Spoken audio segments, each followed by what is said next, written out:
we see Russia every day on TV and news and stuff every day. Yeah, mainly about the the Russian invasion of Ukraine. Yeah, not a beautiful news every day. Mm.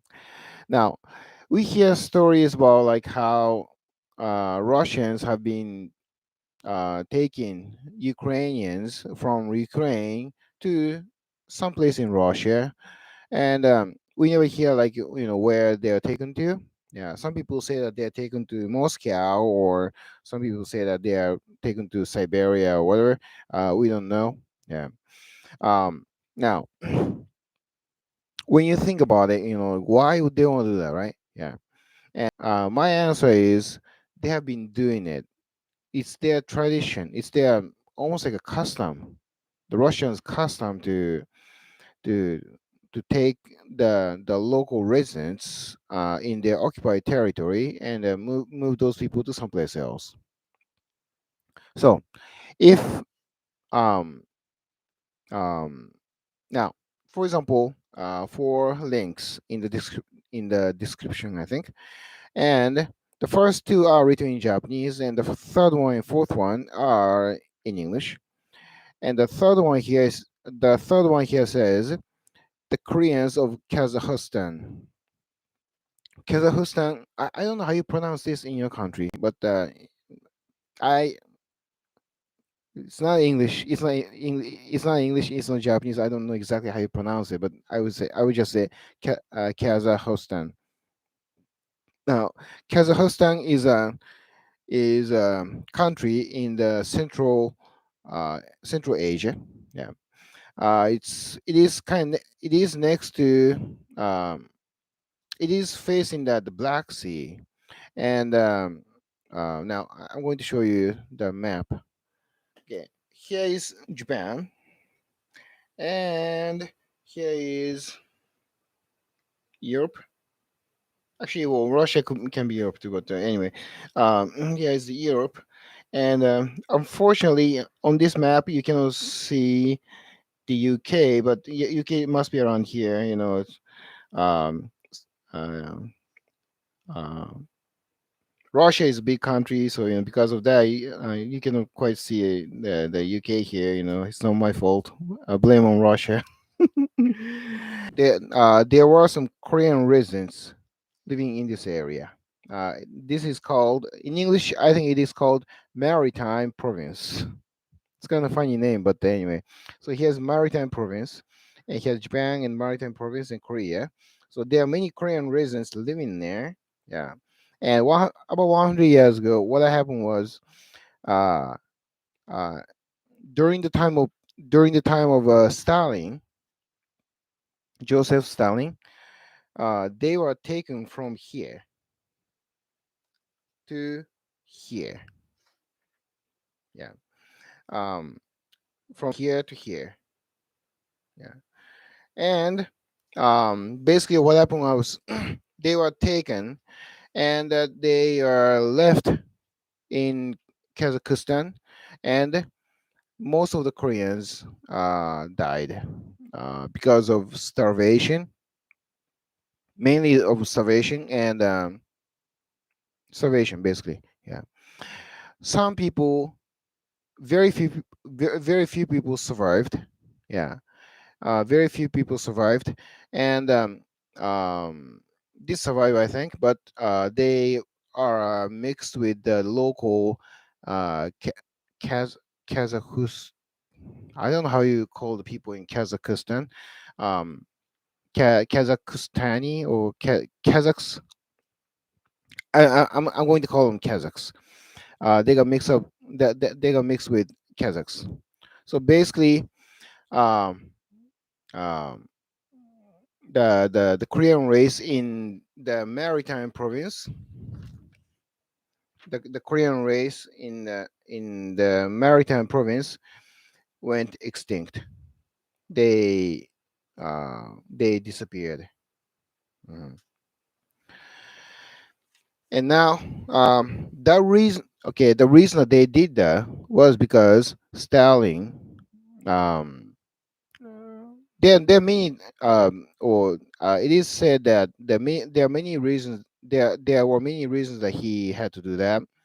First of all, he did not like the Koreans very much. um the Soviet Union was created, and Lenin died, and Stalin took over. And after Stalin took over, and then at that time, the Soviet Union is supposed to be like a, you know the communist country that was fair and square to everyone, right? So the Koreans in Russia, yeah, they they um they uh they were saying like how like they should have the equal rights as other Russians do. And there are some Congress people from um, there are some Korean Congress people in the Soviet Parliament, but um, um, for some reason, yeah, Stalin thought that it was obnoxious that the Koreans were complaining, um, and a lot of other races, basically non. Actually, the Stalin himself was not even a Russian. He was, I think, Georgian or something. Yeah, but anyway, he thought he thought that other like minority groups or whatever. He thought he was, you know, he didn't like those other minority races. Minority races shouldn't complain so much about how Stalin gets things done. So what he did was he decided to move every Korean in the maritime province, uh, and move them to to Kazakhstan, which um, about this around this area. So they move. It took them about like 3 months to move every person from uh, every Korean from here to here, and most of them died. Very sad. I read some stories about it, and I can't really talk about it. It's very very sad. Um, yeah, yeah. It's I feel sorry for them. Yeah, yeah. But anyway, those people basically went extinct. Yeah, because they on the train and they had to leave the train, and there was nothing in the field basically, and the people now. What makes the history so interesting is that um, many Koreans complain about Japan. Yeah, they've they complained in Russia and they got exterminated. Yeah, that's what happened. And so they complained in Japan. So Japan gave more money to the Koreans because Korea, for time being, for about 35 years, was part of Japan, right?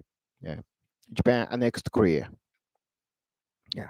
There's a lot of history behind it, but I'm going to skip that. And Japan annexed Korea, and the Koreans in the Korean Peninsula were complaining about how how like we cannot do lots of things for them. so they are what the Japanese government did at that time was that Japanese government gave a lots of money. We built schools, we built hospitals, we built railways, we built water supply system, we built sewage system, we built everything for Koreans, and population of Korea um, basically doubled in about 30 years or something. So that's what Japan did for the Koreans. Yeah. On the other hand, the Russians basically killed pretty much everyone, every Korean in Russia. Yeah. So if Japan, now the reason that Japan annexed Korea was because they were, before that before the annexation, uh, Japan and Russia had a war, big war, which is called Russo-Japan War. I think that's the name of the war that you guys named. Um, um, Russo Japan War, Japan Russo War. I don't know. Um, and Japan technically won the war. Yeah. And what we got was we got part of Manchuria, and we got the uh, uh, and the Russians basically had to leave the region and stuff. Yeah, that's basically all Japan got from Russia and stuff. We didn't get much. Yeah, but anyway, so um, basically we wanted to kick Russians out of Manchuria and Korea. That's why we Japan had to fight the war. So Russians left. You know, um, and Japan took a control of Manchuria and Korea. Yeah. And the Korean government, the Korean king at that time, asked Japan to annex the country, and that's what happened. Japan didn't really want to annex Korea. Japan wanted to have Korea as an independent country, and like kind of a buffer zone between Russia and Japan and stuff.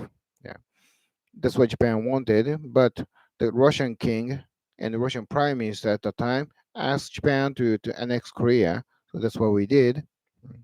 And basically that during that time of the annexation of Korea, Korea prospered. Yeah. In the meantime, Koreans died. All the Koreans died in Russia. They were killed by they were killed by Stalin, Joseph Stalin. Yeah, that's what happened. Now again, he has Japan, and he has a maritime province in Asia, and um, this red spot. This is actually, believe it or not, this is a Jewish province. Yeah, in Russia. And I think the name is still the name is Jewish province. I don't know how they call it in Russian, but the it is the name of the province is the Jewish province. Um, now, but it's in the Far East actually. Yeah, most now again the Joseph Stalin. He wanted to move all the Jews in Russia from other places in Russia to this little spot here. Yeah, and of course, I mean this place is a very very cold place. I mean the it's basically this part is this is like a part of Siberia. So this place is colder than uh, this place around here. Yeah, and basically there was no agriculture. Um, yeah. Uh, so there lots of Jews were taken to that little spot in the Far East, and most of them died. Yeah, some people survived, and there are some those Jews still have their identity as Jews. However, because the population of Jews got so small that after other races came to the province, and actually the Jews became the minority in the province, and now according to the statistics, about 90% are Russians. Yeah, and other almost 9% are Ukrainians. Yeah, the Ukrainians. So here is the Jewish province. They created a Jewish province, and they put all the Jews from. They took all the Jews from Russia to here in the Far East, yeah, near Japan, and most of them died. Yeah. After that, the Russians came, and the Ukrainians were taken from Ukraine, Ukraine to here. Yeah, and so the most of the residents are um, Russians nowadays, and about 10% of Ukrainians. Yeah. So that's what Russians did. That's what Russians have been doing to their own people, or maybe they don't even consider the Ukrainian residents in Russia as part of the people, or Koreans who are born and raised in Russia. Uh, you know, probably are not looked at as as part of their people and stuff. Yeah, it's they have, and those people have been moved from one place to another and all that stuff. Jews and Koreans are not the only ones who are treated like that. Lots of other races, lots of other Asian races, lots of the kind of like Caucasian people were moved around in Russia and stuff. Yeah, they have been shuffled around, and they lots of them died. Lots of them actually, um, um, yeah, and some races went extinct. Yeah, so they basically were exterminated. Yeah, and I think nobody really talks about this one here, but I think another reason that Joseph Stalin wanted to shuffle those people around was that he wanted to show his power to the people in Russia, or in the Soviet Union at that time. Yeah, and basically he wanted to show his people and the people in the world that he is capable of moving people around. Yeah, they really show something. It's kind of like during this during now let's get back to this modern time now. um like our governments insist that we should give you know uh vaccinated max ma, max, vaccinated and stuff like that, right? I think basically the government wants to the part of the reason that they are doing this is because the government wants to show its power over the people. Yeah. um the government, this your government is capable of doing this kind of things to you. Yeah, and stuff. So that's basically another reason that um people the government forces you to do the stuff that you don't really want to do. Yeah. Anyway, so Joseph Stalin, yeah, and the Russians, that's what they do. So now talking about the Koreans here first.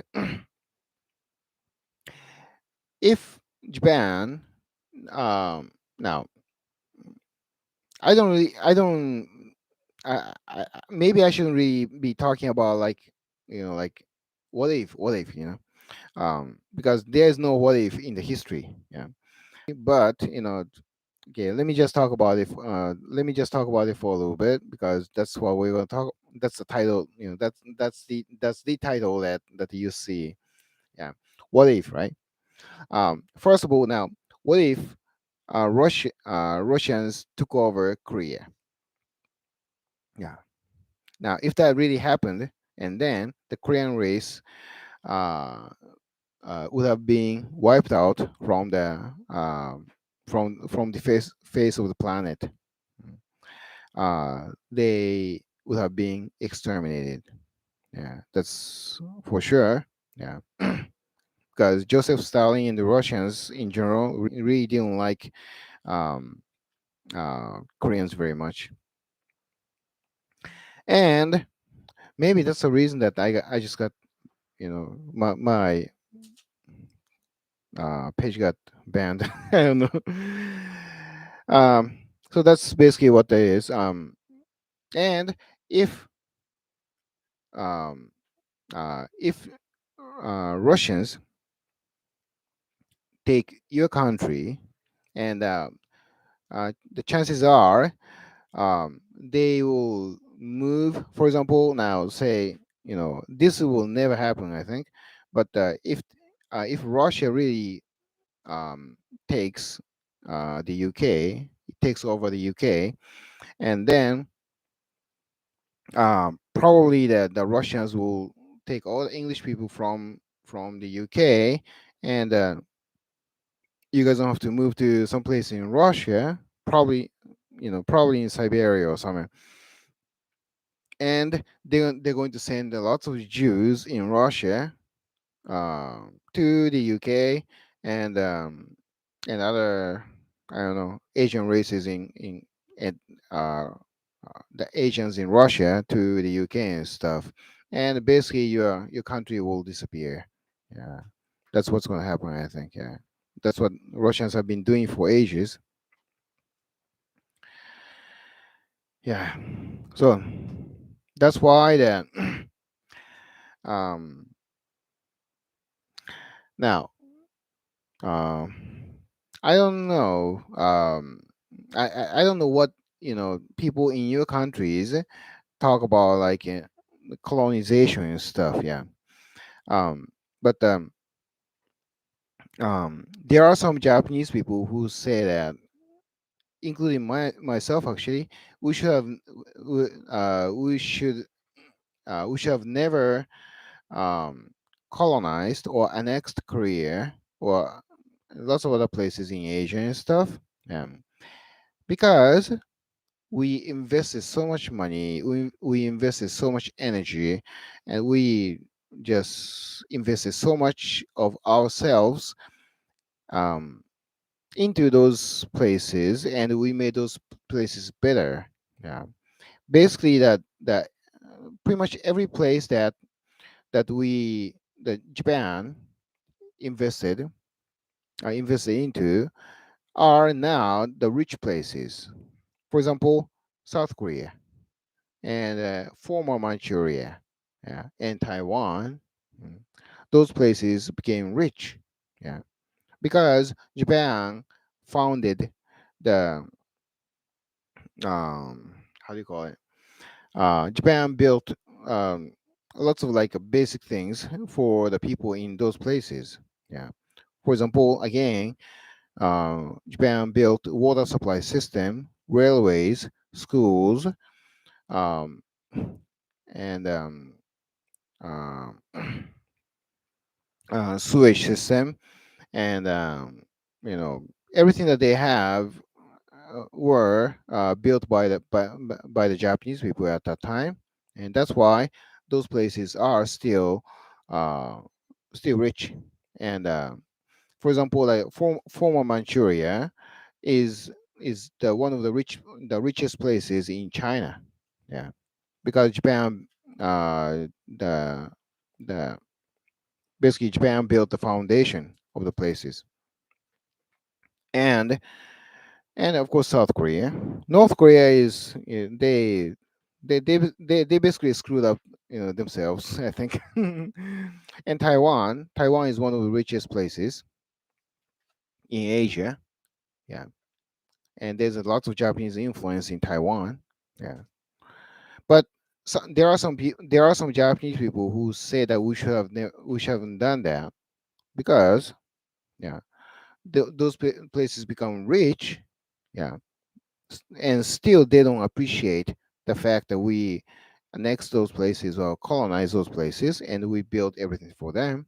They don't appreciate it. They complain that Japanese rule was bad.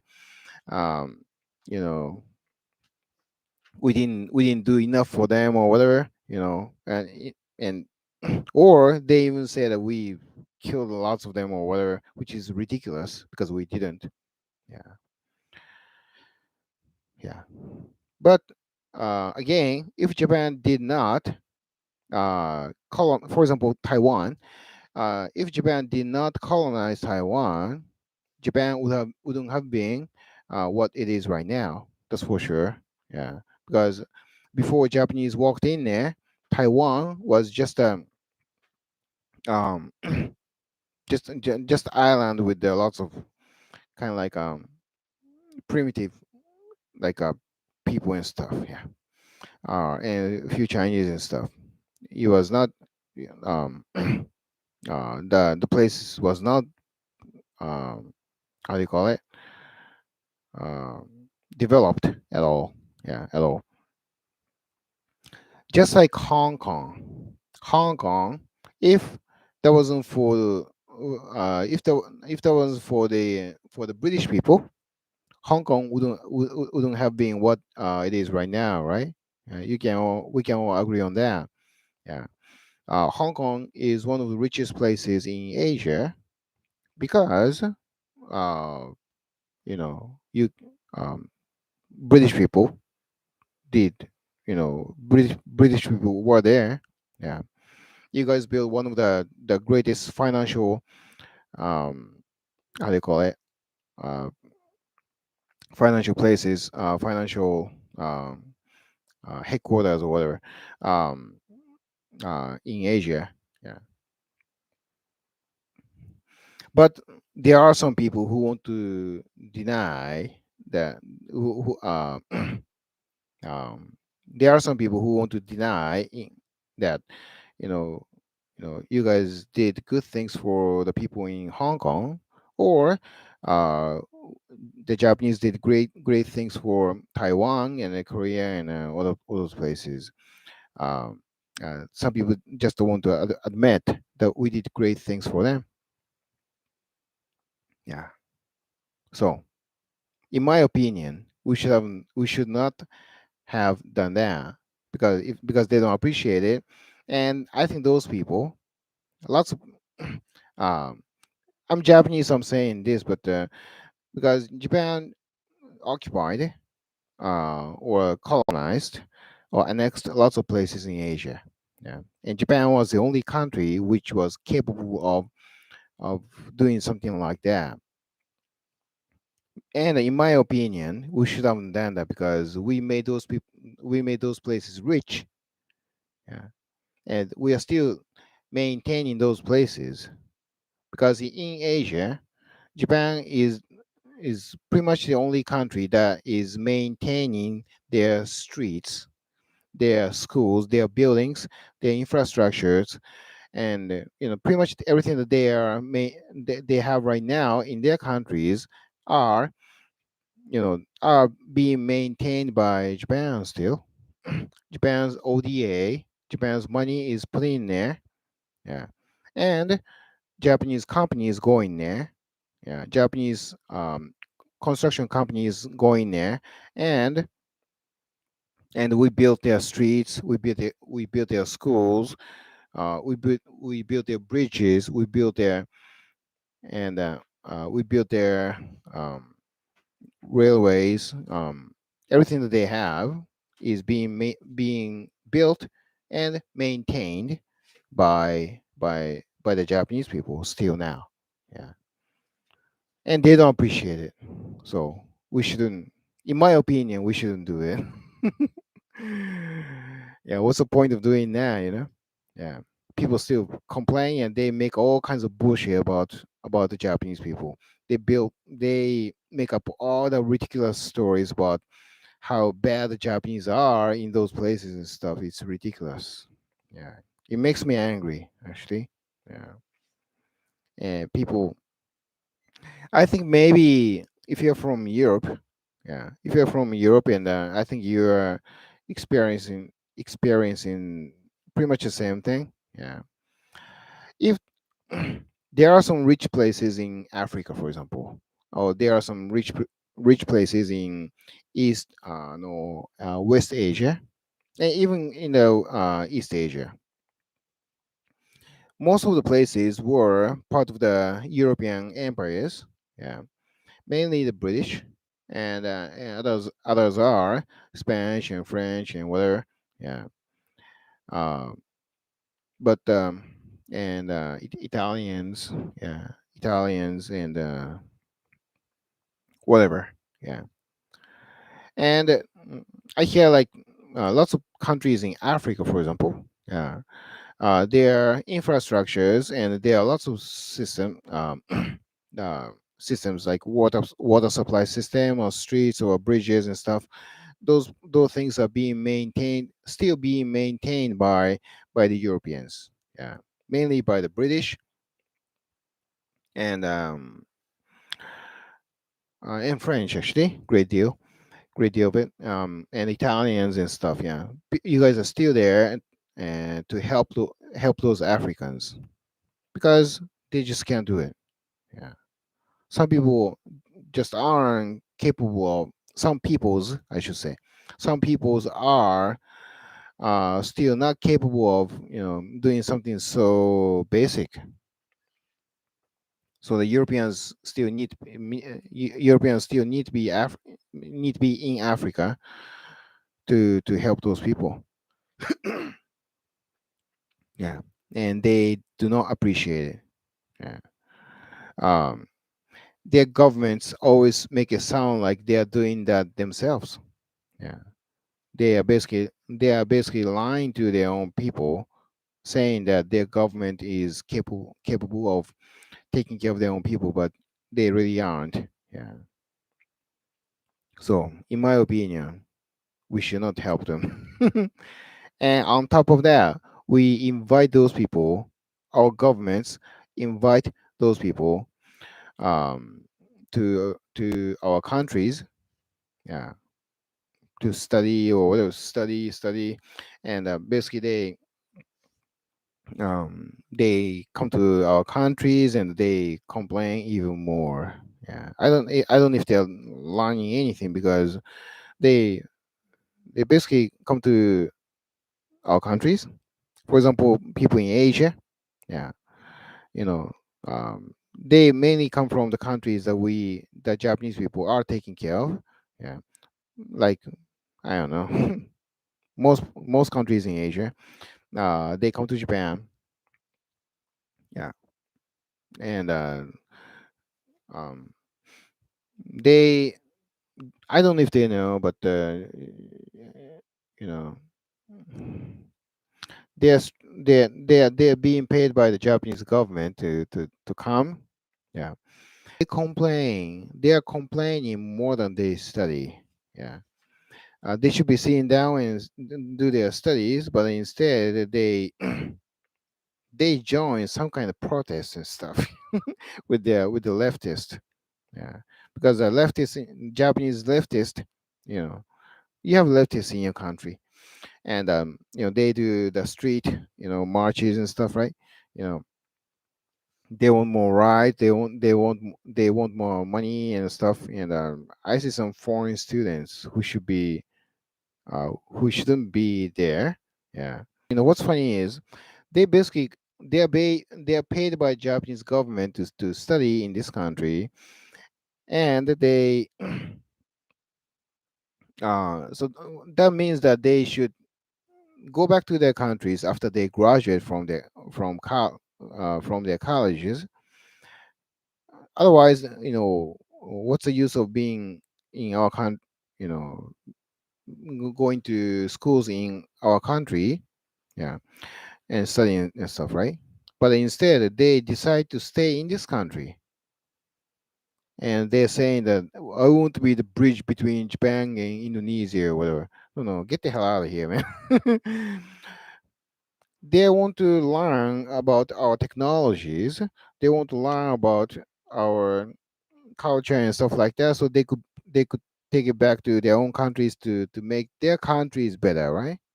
But they don't do that. Yeah, they study. I don't know how much they're studying, but they after they graduate from school and then they stay in this country. They stay in Japan, so they're no use actually. Yeah, it doesn't mean anything. If they don't go back and make a use of what they have learned, if they really have not learned anything at all in this country, they do become fluent in Japanese, that's for sure.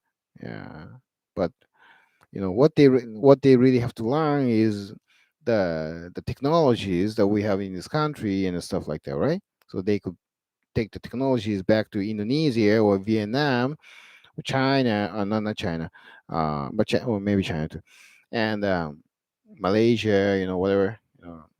But they don't do that. They settle down in Japan. Doesn't mean anything. Yeah. So they should not study here in the first place because they just came here as immigrants. Yeah, yeah. Those are one of those things that don't make their countries better. Yeah. They are not making Japan better either. That's for sure. Yeah. I always wonder. Like I see some students. They um. I'm sure this has been happening to your countries too. Yeah. For example, like students from Africa. Yeah. They're supposed to be like real brilliant students from Africa, right? And the your government pays to those students in Africa, and they come to the UK. Yeah, because basically they're supposed to be there. Um, they are there supposedly to make their own countries better. For example, say Niger.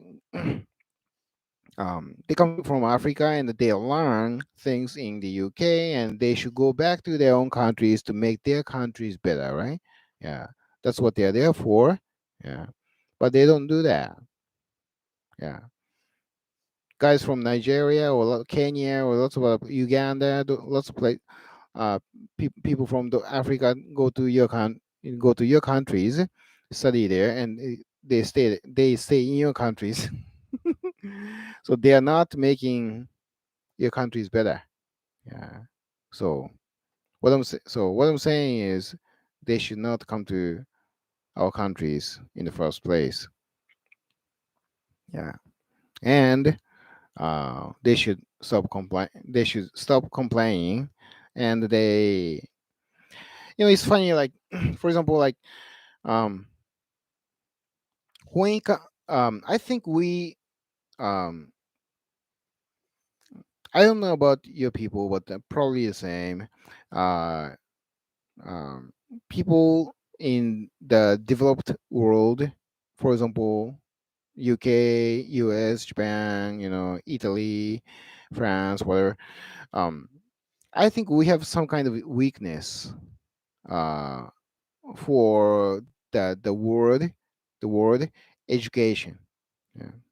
When we hear the word education and maybe a children or whatever, future, nowadays those words sound funny to me because they really don't mean so much.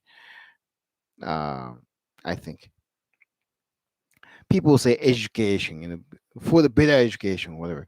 It's like, but they just end up saying this country basically for the uh, for the excuse of like getting a better education and for the future of our children or for the future of their children.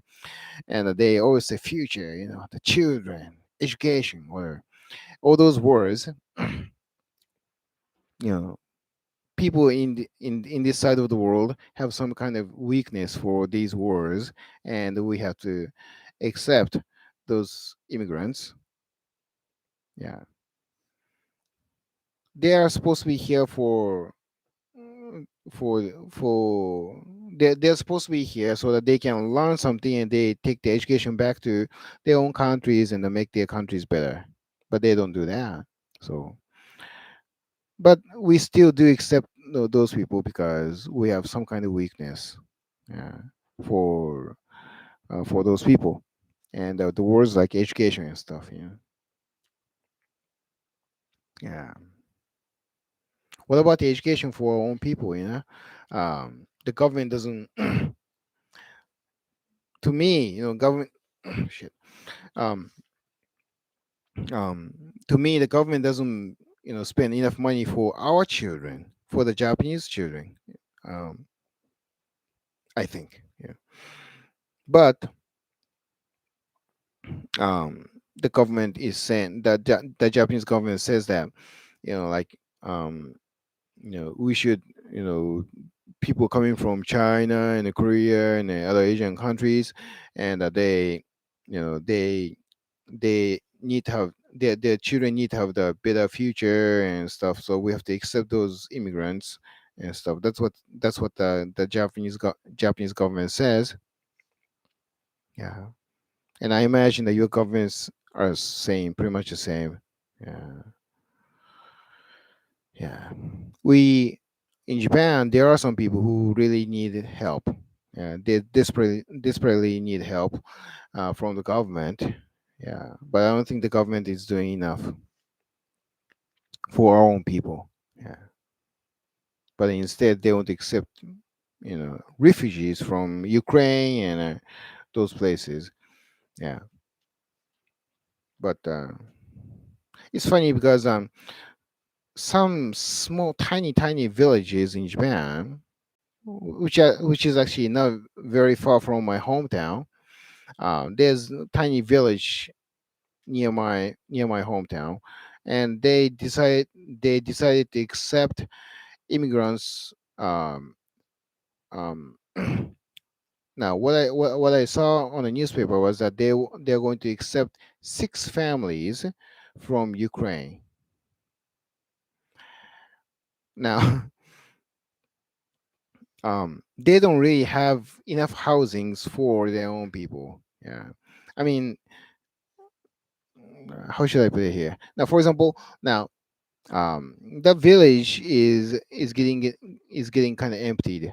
Yeah, because people are leaving the village because there's no job in the village. There is no job in the village, and therefore all the young people all the young Japanese people are leaving the UK, no, leaving the village. All the young people are leaving the village. So they, I don't know if they're trying to fill the population with the immigrants from Ukraine, but they decided to accept the 6 families. And actually, I called the the the village, how do you call it, village hall, yeah, or whatever you call it. Ask them why they want to accept you know uh, uh, people from Ukraine and stuff. Yeah, yeah. They didn't really give me the answer. They just say that they wanted to save people in Ukraine and stuff. Yeah, but the village doesn't really have any job. Yeah, so that's why the people are leaving the village. What can they do for the people? I mean, the village has no source of income. They have no source of income. They the village is fed by the Japanese government, basically. Yeah, almost 100% of their revenue comes from the Japanese government. The village, that because the village has no job. So yeah, but they say that they want to um help people from Ukraine and stuff or whatever. It's ridiculous.